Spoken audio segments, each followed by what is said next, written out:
Good morning बच्चों, स्वागत है आप सभी का मेरे यूट्यूब चैनल स्टडी विद लता शर्मा पर। आज मैं आप लोगों के लिए इंग्लिश रीडर की बुक है मेरे पास, फायरफ्लाई के नाम से। ये पार्ट 4 है, यानी ये ग्रेड 4 के लिए बुक है। इसमें चैप्टर 5 है द म्यूजिशियंस ऑफ ब्रेमेन। मैं आपको ये स्टोरी रीड करने वाली हूँ। केयरफुली आप मेरी वीडियो को देखिएगा और इस स्टोरी का मजा लीजिएगा। Okay. A farmer had a donkey which had served him loyally for many years, but as the years passed by, his strength was on the decline. His master began to wonder if his hide was worth more. ये कहानी है एक डंकी की जो एक किसान के पास था और वह बहुत सालों से बहुत ईमानदारी से सेवा कर रहा था उस किसान की। लेकिन जैसे जैसे समय बीतता गया, अब वह गधा जो है, वो डंकी जो है, वो बूढ़ा होने लगा, उसकी शक्तियां कमजोर पड़ने लगी।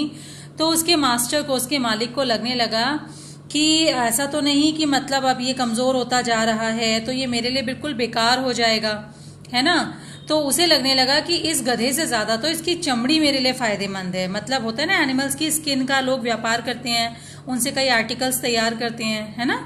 तो उसे लगने लगा कि ये बूढ़ा एनिमल मेरे किस काम का है, इससे अच्छा तो इसकी चमड़ी मेरे काम आ जाएगी, जिसका लेदर मैं कुछ ना कुछ प्रोडक्ट के लिए यूज कर सकता हूँ।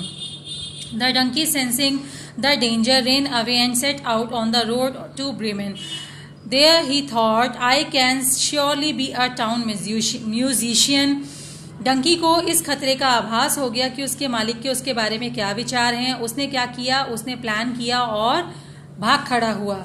वो वहां से ब्रेमेन की तरफ निकल पड़ा। ब्रेमेन यहाँ पे एक जगह का नाम है बच्चों।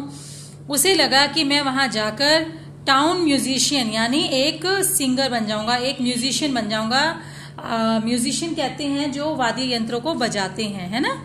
तो मैं बैंड होता है ना, जैसे आपके ऑर्केस्ट्रा बैंड वगैरह होते हैं, इसमें सब म्यूजिशियंस होते हैं ना। उसे लगा मैं भी ऐसा ही कोई काम कर लूंगा, है ना। After some distance he found a dog lying on the road gasping deeply. Why are you gasping so? asked the donkey. कुछ दूर जाने के बाद उसे एक डॉग मिला जो रोड पर बैठा हुआ दर्द भरी सांसें ले रहा था। तो डंकी ने उसके पास जाकर पूछा, तुम इतने परेशान क्यों लग रहे हो और तुम इतना दर्द में आह क्यों भर रहे हो। तो डंकी क्या कहता है बच्चों, आह replied the dog, as I am growing older and weaker, I can no longer hunt. My master wanted to kill me, so I ran away. But now How am I to earn my bread? Dog की भी same problem थी जो डंकी की थी कि जैसे जैसे वो बूढ़ा हो गया, उसके मालिक को बेकार लगने लगा, तो मालिक ने उसे मार देना चाहा। और ये देखकर डॉग भी डंकी की तरह अपने मालिक को छोड़कर भाग आया। अब उसे इस बात की चिंता थी कि मैं अपनी रोटी का जुगाड़ कैसे करूंगा। I will tell you what, said the donkey. I am going to Bremen and shall be a town musician there. Come with me and work also as a musician. I will play the lute and you shall beat the cattle drum.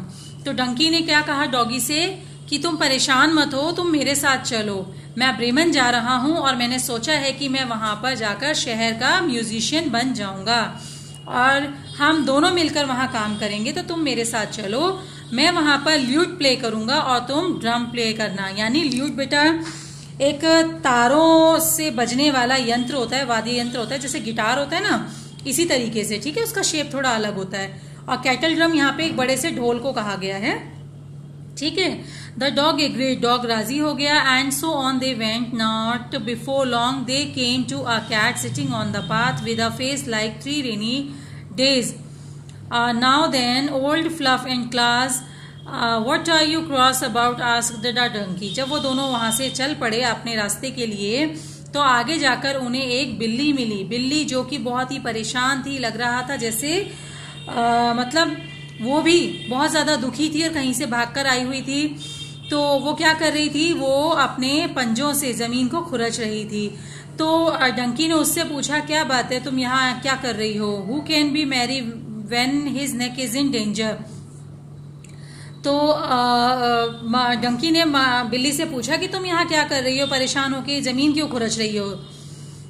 तो answered the cat, because I am now getting old, I prefer to sit by the fire rather than hunt about after mice. My mistress wanted to drown me, so I ran away, where am I to go गो. तो बिल्ली की भी same समस्या थी कि मैं जब तक यंग थी तो मेरी मालकिन ने मुझे बहुत अच्छे से रखा, क्योंकि अब मैं बूढ़ी हो गई हूँ, अब मैं शिकार नहीं कर पाती हूँ, अब मेरा कह लो कि आग के पास बैठे रहने का टाइम है। यानी कि जिससे बड़े बूढ़ों को ठंड ज्यादा लगती है वो आग सेकते हैं ना, ऐसे ही बिल्ली अपने लिए एग्जाम्पल दे रही है कि मेरा अब आग तापने का समय है। तो मेरी मालकिन को मैं बेकार लगने लगी, उसने मुझे डुबा देना चाहा, यानी मार देना चाहा। मैं भाग खड़ी हुई, अब मेरे समझ नहीं आ रहा कि मैं कहाँ जाऊं। Come with us to Bremen. You understand night music, so you can be a town musician. तुम मेरे साथ चलो, तुम हमारे साथ चलो, तुम नाइट म्यूजिक को समझती हो, इसलिए तुम हमारे साथ चलो, तुम भी एक म्यूजिशियन बन सकती हो। The cat thought well of it and decided to go with them.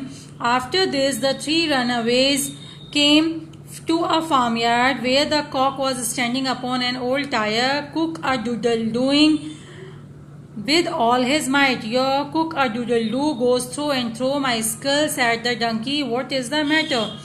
अब जैसे जैसे वो तीनों साथ साथ जाने लगे तो काफी दूर भागते हुए जाने के बाद उन्हें क्या मिला? उन्हें एक फार्म यार्ड मिला, एक बड़ा सा खेत मिला, जहां पर उन्होंने एक मुर्गे को टायर के ऊपर खड़े देखा, जो कि बहुत ही दुखी मन से पूरी ताकत लगा के कुकड़ू को कर रहा था। उसकी कुकड़ू को सुनकर डंकी बोला कि तुम्हारी ये कुकड़ू की आवाज तो मेरी खोपड़ी से पार जा रही है, क्या बात है?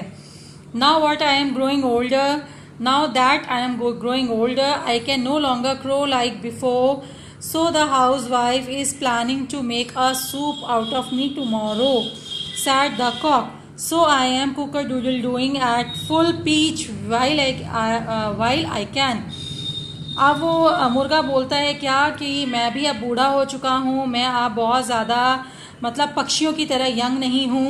तो जो गृहिणी है जिसने उसको मुर्गे को पाल रखा है वो क्या कर रही है? वो सूप बनाने की तैयारी कर रही है, लाइक चिकन सूप बनाने की तैयारी कर रही है, यानी मुझे मारने की प्लानिंग कर रही है। तो मैं तेज तेज चिल्लाने के अलावा और क्या कर सकता हूँ? Ah, you red-headed bird, said the donkey. You had better come away with us. We are going to Bremen. You have a good voice, and if we make music together, it must have some quality. अरे तुम लाल गर्दन वाले पक्षी, निराश मत हो, हमारे साथ चलो, तुम्हारी आवाज बहुत अच्छी है। अगर तुम चाहो तो हम सब मिलकर साथ में एक म्यूजिक बैंड बना सकते हैं जो बहुत अच्छी क्वालिटी का म्यूजिक देगा। ओके, तो बच्चे ये स्टोरी काफी लेंदी है, तो मैं इसका पार्ट 1 आपको सेंड कर रही हूँ, पार्ट 2 के लिए आप लोग वेट कीजिए। ओके।